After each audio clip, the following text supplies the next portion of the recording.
Hey everybody, welcome to the videos for my core plays for week 3 of the NFL season over on DraftKings. This is where I go over my favorite cash game, GPP, and value plays on the entire slate. And if you like this video, I do have others that I post throughout the week, including my lineup building video that I posted earlier in the day if you do want to check that out. And if you do find this specific video helpful in any way possible, make sure you leave a like, subscribe to the channel if you haven't yet already. If you want to take that one step further, you can official member over on Patreon. Link is down below in the description for that. Since it's the end of the month, if you do want to sign up, I can refund it for you, as long as you just say sign up on October 1st. And last but not least, this video is sponsored by Prize Picks. I'm sure most of you know what it is by now, but if you don't, it's daily fantasy sports simplified, just you versus the projections. There's no sharks, 150 max contests, or salary cap restrictions, or anything like that. Just you versus the props they offer each and every single day. And as of right now, if you're new signing over on Prize Picks, you get a free money bonus. That's an instant deposit match up to $100 when you use code CPEN and tell them I sent you.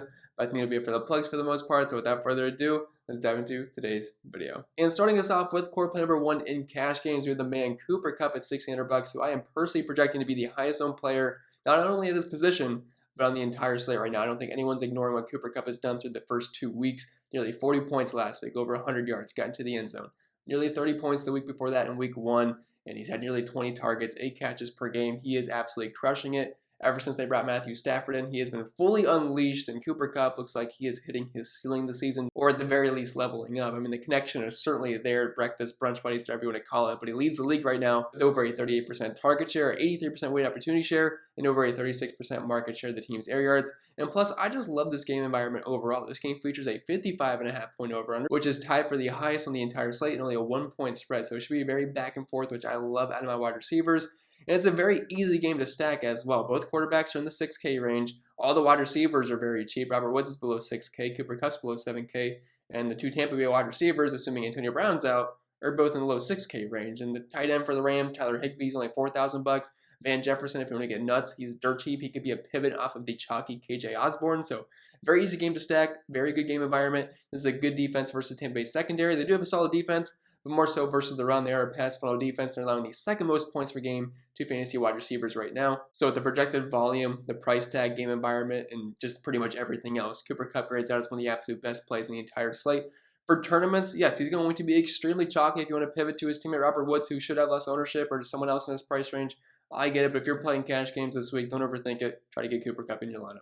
Then moving on to core play number 2 for cash games. That's mainly just due to the fact that there's not that many great running backs on this slate. The other stud running back is Dalvin Cook, and he's very questionable to play in this game. And if he happens to be out, Alexander Mattison would be very close to being a core play in cash games for me at $6,000 versus the team, the guy we're about to talk about, crushed for 50 DraftKings points last week. But anyway, moving on to King Henry, $8,600. Just feels a bit too cheap, in my opinion. If you're looking at last week's numbers, yes, he killed it. 50 DraftKings points, 3 touchdowns, nearly 200 rushing yards.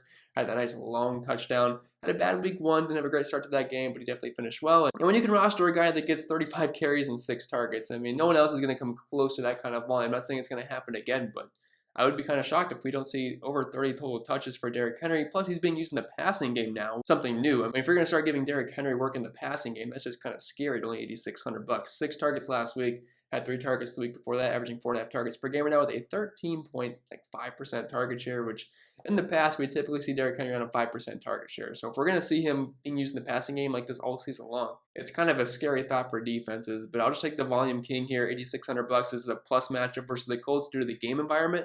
I don't think it's the softest matchup, just defense versus position wise, but they're 5.5 point favorites at home. They should be winning this game. And any single time Derrick Henry is a home favorite, that gets my interest because he should see the rock nearly 30 times on the ground. Plus, if he's going to get a handful of targets these days, or even just a couple, just a nice little floor boost as well. And they do have a team total near 27 this week. So Derrick Henry averaging 26 rushing attempts per game through the first 2 weeks and 37 receiving yards.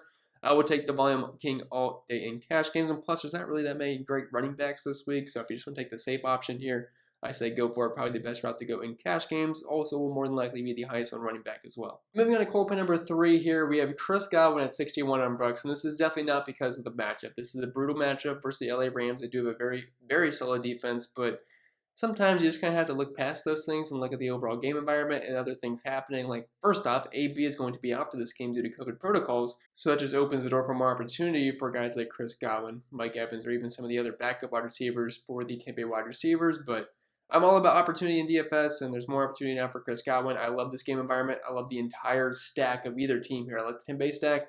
I like the Rams stack. I like the Rams stack a little bit more because their prices are just, they fit nicely. Plus, I like the overall matchup a little better versus Tampa Bay secondary. But if you are stacking the Rams, you want a bring back option with them. And I think Mike Evans is fine, but I prefer Chris Godwin. He's the safer overall option, in my opinion.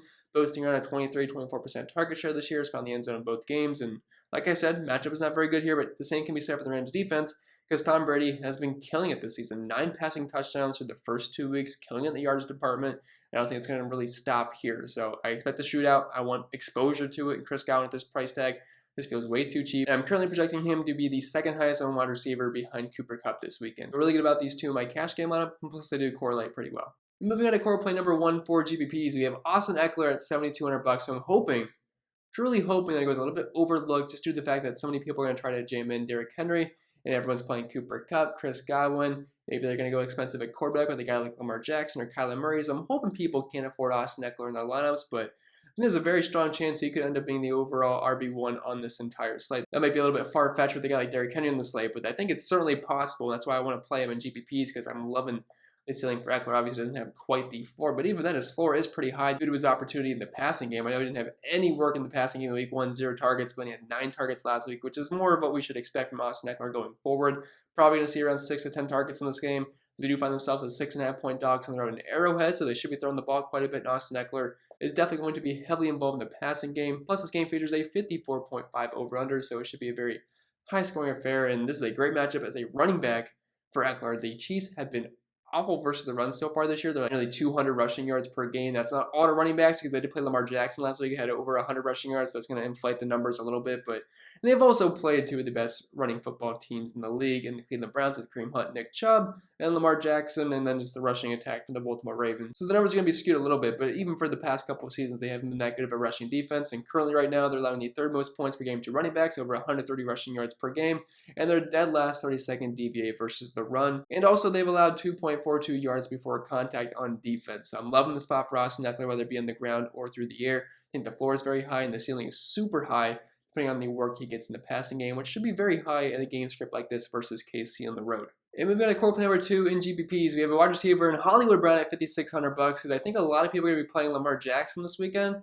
but I'm not sure a lot of people are going to stack some of his pass catching options. And Hollywood Brown through 2 weeks have actually been pretty solid so far. He's sporting around a 30% target share, a 72% weighted opportunity share, and nearly 40% market share of the team's air yards. And plus, he gets this fantastic matchup versus the Detroit Lions, who are kind of sporting a AA defense right now. They don't have their 2 starting corners, and they're currently 32nd dead last DVA versus the pass. I know they're 8-point favorites, so I guess the projected game script isn't great for them, but team total close to 30. They're on the fast track and the turf in Detroit. I definitely think this is a nice blow-up spot for Marquise Brown. I think he's going to continue his good start to the season.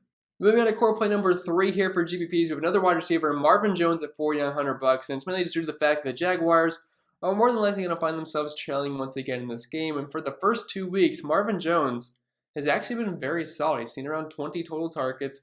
He's going to be a big factor in the air yards department this season. He's actually 3rd in air yards, only behind Cortland Sutton, who leads the league, and Tyreek Hill, which is no surprise with the Kansas City Chiefs. But the Jaguars are obviously not playing great football right now. I'm assuming Trevor Lawrence is going to get the ball probably around 40 to 50 times in this game once again. So I would say chalk up Marvin Jones for seeing a lot of work, especially more than likely in garbage time, which, hey, all those numbers count the same. So Marvin Jones at $4,900 versus a very weak Arizona secondary, who's really struggled versus fantasy wide receivers so far this season through 2 weeks. I definitely think is a great option at $4,900.